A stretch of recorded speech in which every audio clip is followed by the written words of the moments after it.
Hey everybody, Alex Rose here, the communications and digital media editor of Amazonas Magazine, bringing you the first ever video edition of Inside Look, your chance to get a sneak peek of what's inside the newest issue of the world's favorite freshwater aquarium magazine.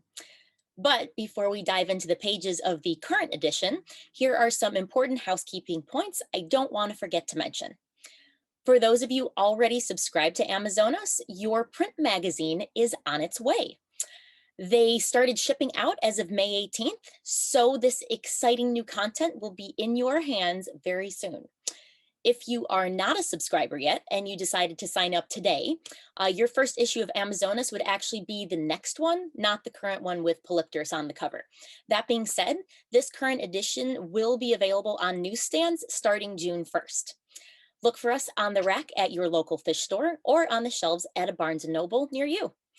Lastly, the digital edition will go live on June 8th, which just so happens to be World Oceans Day. So it's a perfect time to celebrate our connection to the waters of the world by clicking through the digital pages of this fabulous publication read by tens of thousands of other tropical fish enthusiasts around the planet. Now that that's all covered, let's take a quick look under the cover of Volume 10, Number 4 of Amazonas Magazine. The theme of this issue is fossil fishes, so there could be no better cover than the wonderfully prehistoric and fantastically odd Polypterus and Lecari. We open with a letter from the editor, where Courtney gives us a peek into the past, providing us with a bit of background about some of these fascinating fossil fishes that we're lucky to still share the planet with today. Next comes a piece from Stephen Grant about his experience discovering and naming several species of corycats. In addition to reading the article, I'd encourage you to check out the interview I did with him, where you'll get a lesson on Corydoridinae phylogeny, information about his new book, and some really memorable stories, including his hospitalization by a shovel-nosed catfish. Coming up next is news from Friedrich Bitter about the describing of a new barb species discovered in Midwestern India and named Dawkinsia utara, with a suggested common name of the northern filament barb. With this new addition to the Dawkinsia genus, there are now 13 valid species, 11 of which are endemic to the Western Ghats. Next is our cover story about bichers. What did you just call that fish? You heard me, bichers. I know, that's not how you say it. And I'm not saying that biker, bicker, Bichir, and some of the other pronunciations out there aren't totally fine too. This option just seems to be the most potentially offensive while simultaneously being the most correct. So that's what I'm going with. All silliness aside, this is a great article and an opportunity to learn about these primitive fishes. We continue with another Bichir story, this time from Hendré Barnard, focusing on Polypterus senegalus and its history, anatomy, feeding, behavior, and husbandry. Moving along, we get to learn from Joshua Pickett about the ancient Heterotus lineage, to which the iconic African arowana belongs. The meat of this piece focuses on the proper feeding and keeping of this alluring dragon of the Nile.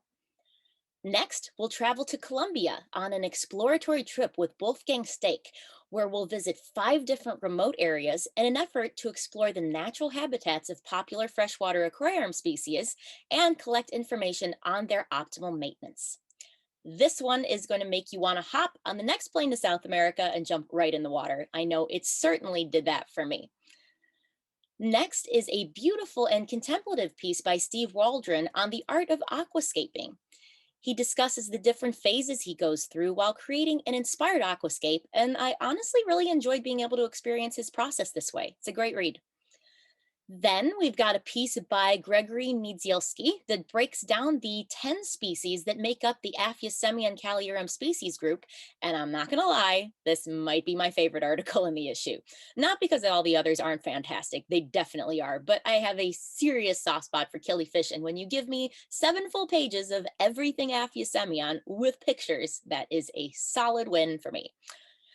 Next is a really cool species spotlight on a gorgeous fish that we're not legally allowed to keep in the United States, the ornate snakehead, Channa ornatipinnis.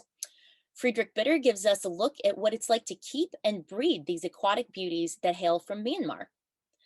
Next, we travel to Brazil with Uwe Werner to learn about the little known devil's angel, Satanoperca curupira, from the Rio Madeira drainage. This cichlid belongs to the demon earth eater species complex, and here we get to learn about their appearance, husbandry, and breeding habits. A really fascinating and beautiful fish, so don't miss this one. Hans Evers then takes us to Laos, where he reminisces about a memorable trip with friends to Vang Vieng. These notes from the field articles always hit home for me because I love traveling so much. And at a time when many of us have been grounded for quite a while, it's a refreshing reminder of how wonderful it is to get out there and see the world, particularly in far and unfamiliar places. After leaving Southeast Asia, we come back to the US to get introduced to a couple more of the characters from the cast of the new animated show, Weird Waters. You'll get to meet Malou, an upside down catfish, and Zinker, a glass cat. And I'm really looking forward to seeing these two in action. Then there's our calendar, a listing of upcoming aquarium events compiled for us by Janine Banks. A complete listing can be found on our website under the Events tab. Then we've got sources, our listing of local aquarium stores in the US, Great Britain, and Sweden, where you can buy Amazonas right off the shelf. We then get a quick species spotlight of two fishes, a minnow and a dwarf barb, and both are species that I honestly knew nothing about until reading this article, so definitely check it out. We close out the issue with a glimpse of the African butterfly fish, the only living member of the family Pantodontidae. It's a relative of arowanas and arapaimas and is one of the smallest Asian fishes, and so is well suited to life in a home aquarium. Well, that looks like it does it for now, folks. I hope you enjoyed this exclusive inside look at the current issue of Amazonas.